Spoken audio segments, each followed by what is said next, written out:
Yo, what's up guys? And we're back with another Ragnarok Origin classic game content dito sa ating channel. But yeah, before we proceed guys, please don't forget to like and follow my TikTok page. And don't forget to subscribe and like all of my videos po ng mga game contents ko sa aking YouTube channel.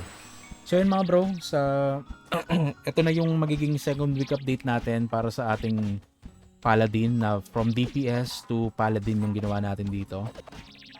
So, marami tayong binago lalo na sa PvP build natin dito sa character ko guys, sa Paladin natin. And ang dami kong na-realize na mali nung first upload ko. So, eto ngayon, itatama na natin siya ngayon mga bro. Lalo na dun sa refine, dun medyo na-confused din kasi talaga ako dun kasi ako kasi guys, hindi naman ako pala nood kasi ng mga streams, hindi ako pala nood ng mga contents din ng ibang tao. So, kung ano lang yung nararanasan ko in-game, yun lang din yung ina-apply ko, yun lang din yung sinasabi ko sa inyo. So, yun guys. Start tayo muna dito sa ating PvE build na update. So, basically, ang mga nabago lang naman sa atin mga bro is yung mga cards. Ayan dito, tinanggal muna natin yung isa, yung card na libre. Yung galing sa puno, yung sa Sakura something. Pilitan ko ng Coco. Kasi mas mataas pa rin si Coco card. Kahit na 2-star, mas mataas yung bigay niya ng HP. Hindi naman siya ganun kalaki yung hindi naman ganun kalaki yung tinaas niya. Pero kasi syempre, mas better na i-deposit natin, na-collect natin yung Sakura card. Okay, and then siguro yung Arc Hero na to, yung Arc Illusion na to, ikikip ko muna kasi wala naman ako ibang pwedeng ilagay dyan. And then still the same guys, ito isusunod natin to, i-1 star natin to at least para makuha natin yung 1% HP. I mean yung 2 para maging 2% HP siya. And then dito guys, ayan, still the same to rin naman. We have the 2 puppet star. Puppet na Angeling card to get the 22% damage. And then we have the 2-star Peko Peko na kanina lang na 2-star ko kanina.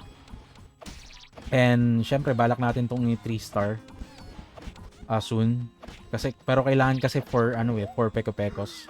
So medyo magta-try tayo mag-snap din sa exchange. Sa trade baka sakali makachamba. And then sa weapon natin pang grind, still the same Hunterfly, dalawang Hunterfly yan. Sa shield natin, we have 2 Megalodon kasi wala nga akong Argos. Pero ang sabi nila wala naman daw problema yung dalawang Megalodon. So goods na muna yan. And then dito guys, yan, we have the Eclipse and then Choco. Dapat dalawang Eclipse to. Pero yun nga, kulang nga kasi ako sa pang-upgrade pa sa ngayon. Pang PBE to guys ha. Okay, and then dito sa shoes natin, we have 2-star Sohi na. Last time parang walang star tong Sohi ko eh. So yan, upgrade natin siya.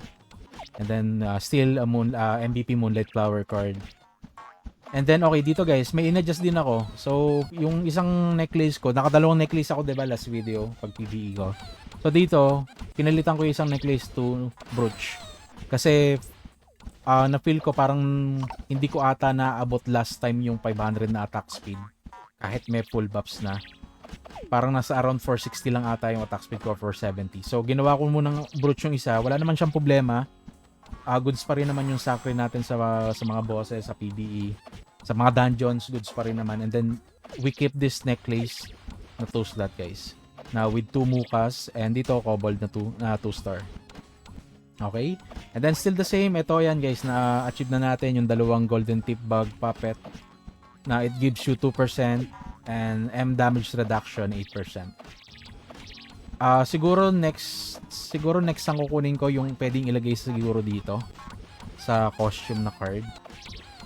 Okay, so sige, punta na rin muna tayo sa enchants. Total, nandito na tayo sa enchants guys. So yun guys, still the same pa rin naman. Ito ata yung last time na card na enchant ko dito, to Agi. Pero mas better kung makakuha pa tayo na mas mataas na Agi dito. Baka sa mga susunod na weeks tsaka ko siya ikuhanan ng iba, i-upgrade. Inuuna ko lang talaga yung iba guys. Yan, katulad yan, nakakuha tayo ng 3 feet dito.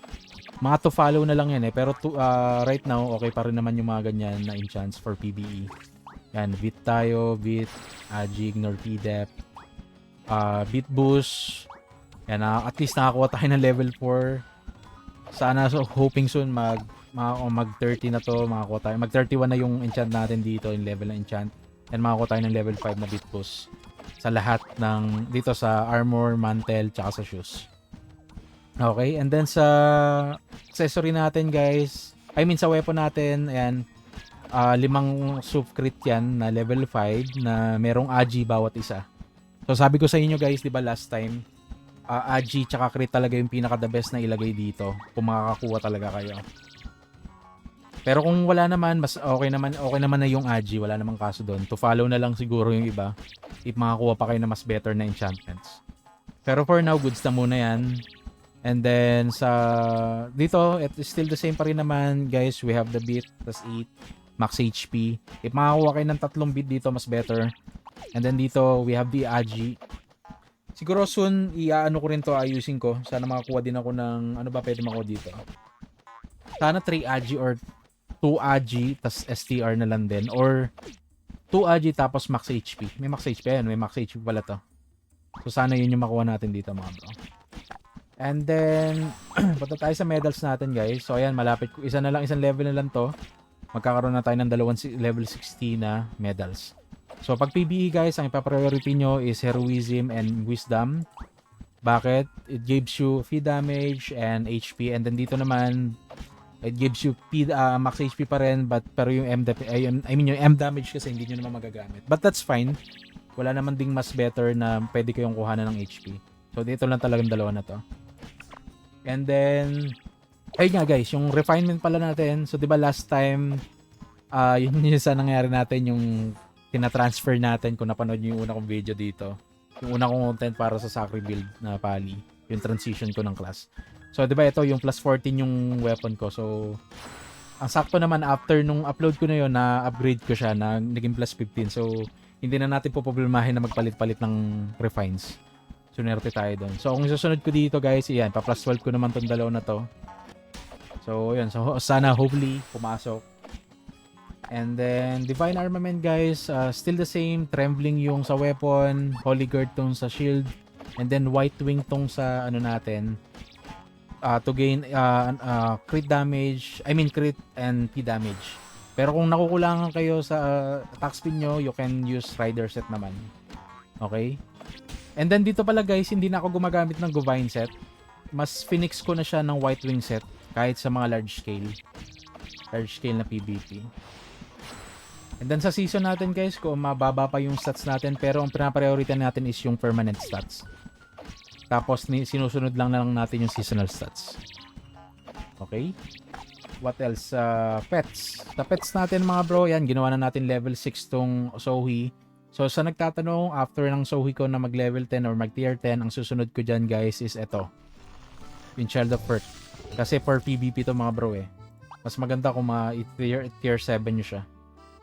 Yan, kasi pag nag tier 7 kasi siya, more P damage ang mibigay niya sa'yo. For 10 seconds guys, 20% P damage. Ganun siya kalaki. Ganun siya kataas. Goods din yan for PvE.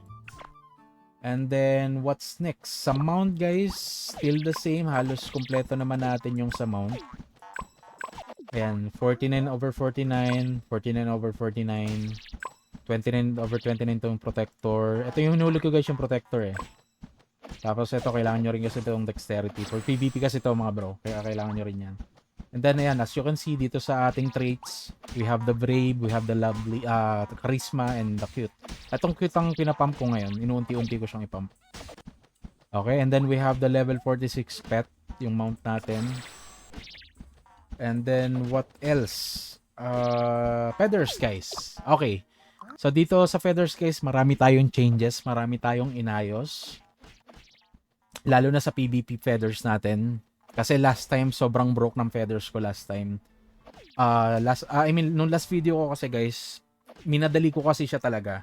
And nag-focus lang talaga ako sa PvE ni Sacri Paladin. Hindi ko naisip na you need to pump up din pala yung feathers mo for your PvP build.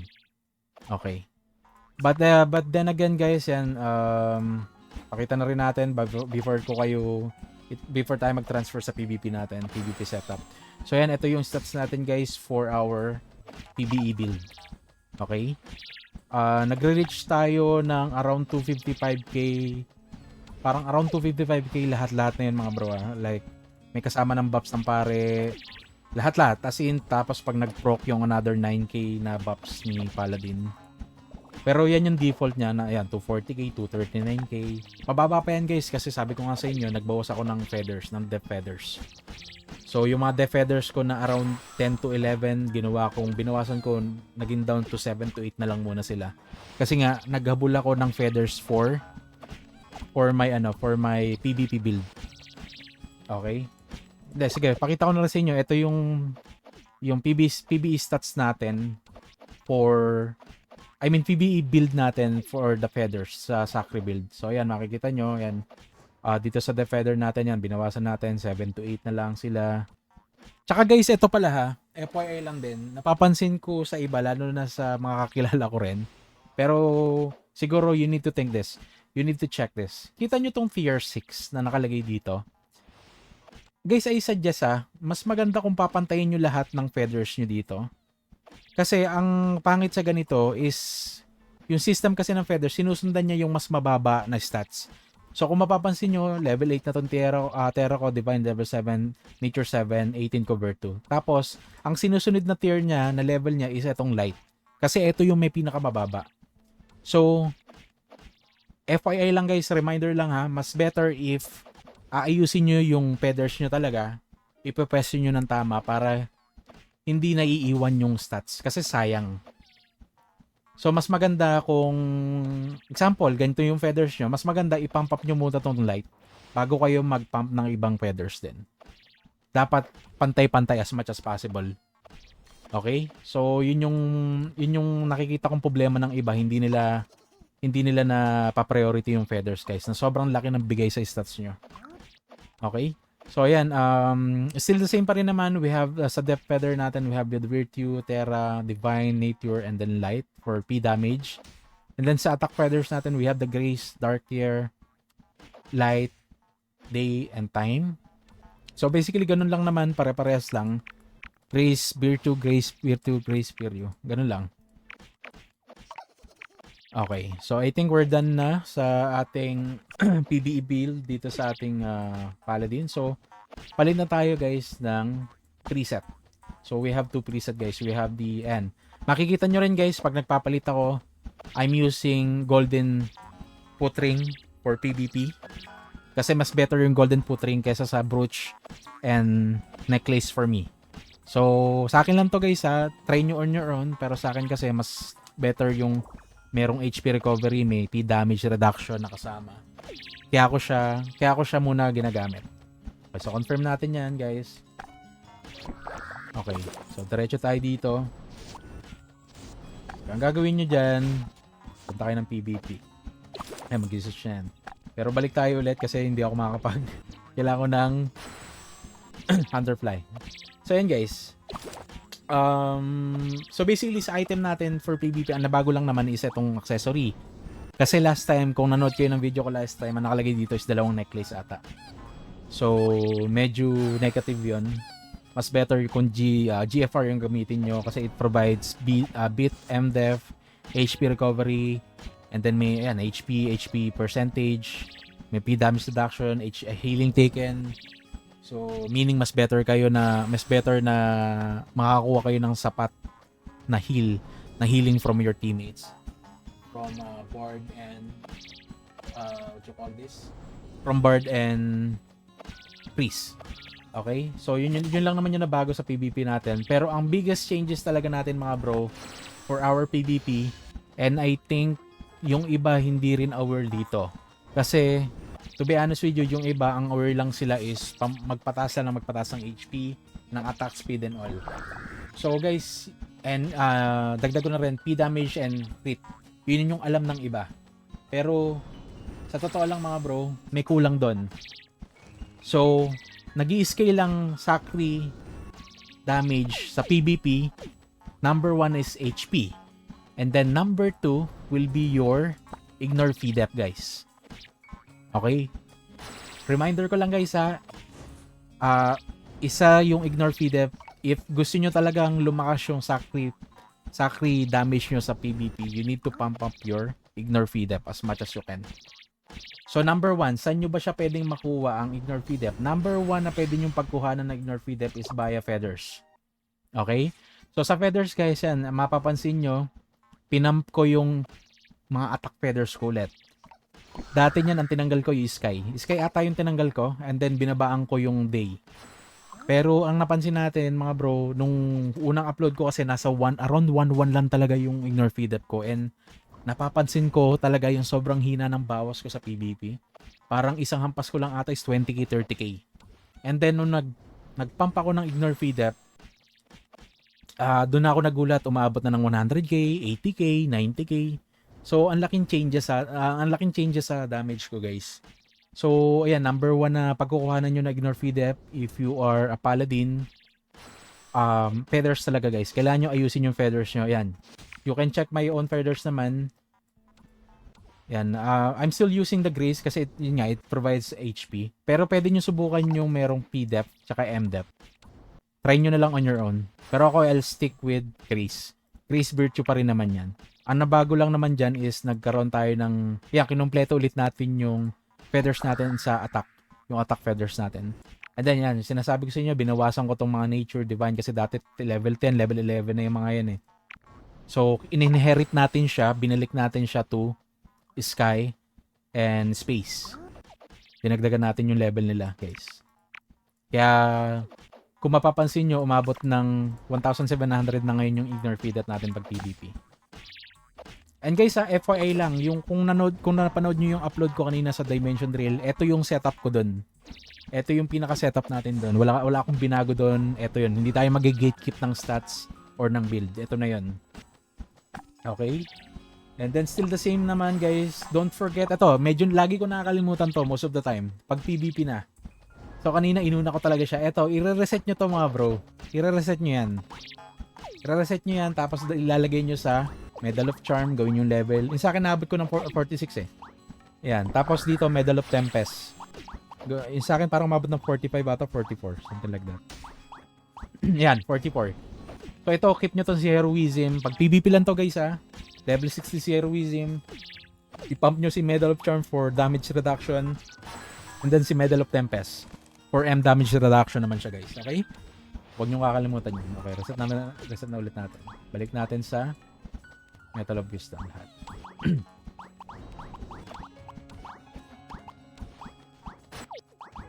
Okay. And then, what's next? Sa pet natin guys, pag PvP, we have the Sohi, Chalafert, King Piggy, and the Baphomet Jr. Okay.